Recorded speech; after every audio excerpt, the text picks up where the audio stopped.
My friend, India's friend, Mr. Donald Trump.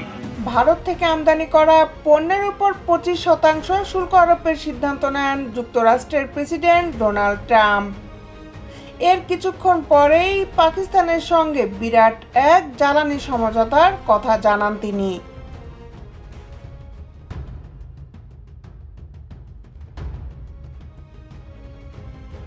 পাকিস্তানের বিপুল খনিজ তেলের রিজার্ভ সদ্ব্যবহার করতে আমেরিকা যে সাহায্যের হাত বাড়িয়ে দেবে ঘোষণা করেন সে কথাও।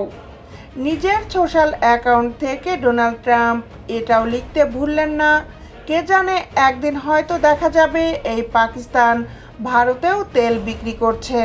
অথচ 2018 সালের প্রেসিডেন্ট হিসাবে প্রথম দফার মেয়াদে এই পাকিস্তান সম্বন্ধেই ট্রাম্প মন্তব্য করেছিলেন, এরা আমাদের মিথ্যে আর ধোঁকা ছাড়া কিছুই দেয়নি। কিন্তু এই দ্বিতীয় মেয়াদে এসে সেই অবস্থান থেকে তিনি শুধু ইউটার্নই করেননি, ইসলামাবাদের সঙ্গে ওয়াশিংটনের সম্পর্ক দিন দিন ক্রমে আরও ঘনিষ্ঠ হচ্ছে। এই ধারাবাহিকতায় তিনি বুধবার জানিয়েছেন, পাকিস্তানের বিপুল তেল সম্পদ যৌথভাবে বিকশিত করার জন্য তাদের দুই দেশ সমঝোতায় পৌঁছেছে। কোন মার্কিন কোম্পানি এই পার্টনারশিপ নেতৃত্ব দেবে সেটাও এখন বাছাই করার কাজ চলছে। জ্বালানি খাতের এই সমঝোতা সাম্প্রতিক পাক মার্কিন সম্পর্কের ডায়নামিক্সের সবশেষ সংযোজন।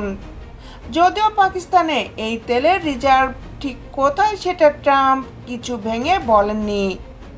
ভূ রাজনীতির পর্যবেক্ষকরা অবশ্য এই সম্পর্কের গতি প্রকৃতি দেখে বলছেন, প্রেসিডেন্ট ট্রাম্পের সময়ে পাক মার্কিন সম্পর্ক যে বদলাচ্ছে তা অবশ্য খুব ভালোভাবে টের পাওয়া গিয়েছিল মাস দেড়েক আগেই, যখন পাকিস্তানের সেনাধ্যক্ষ ফিল্ড মার্শাল আসিম মুনিরকে হোয়াইট হাউসে মধ্যাহ্নভোজে আপ্যায়িত করেন মার্কিন প্রেসিডেন্ট।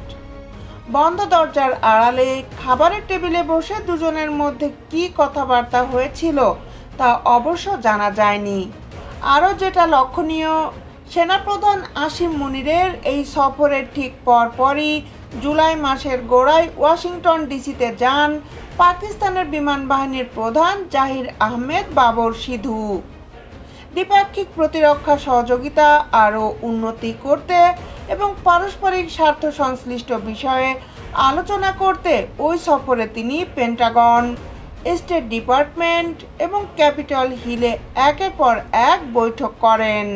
অনেক সামরিক পর্যবেক্ষকই মনে করছেন, এয়ার চিফ মার্শাল সিধুর সফরের প্রধান লক্ষ্যই ছিল মার্কিন ডিফেন্স হার্ডওয়্যার ও ভারী সামরিক সরঞ্জাম পাওয়ার পথ প্রশস্ত করা।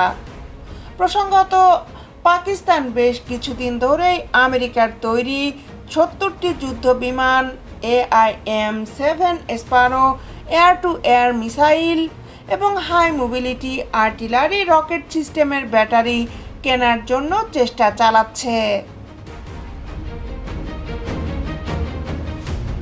দেশ বিদেশের আপডেট নিউজ পেতে আমাদের সাথেই থাকুন। Justice television, Dhaka.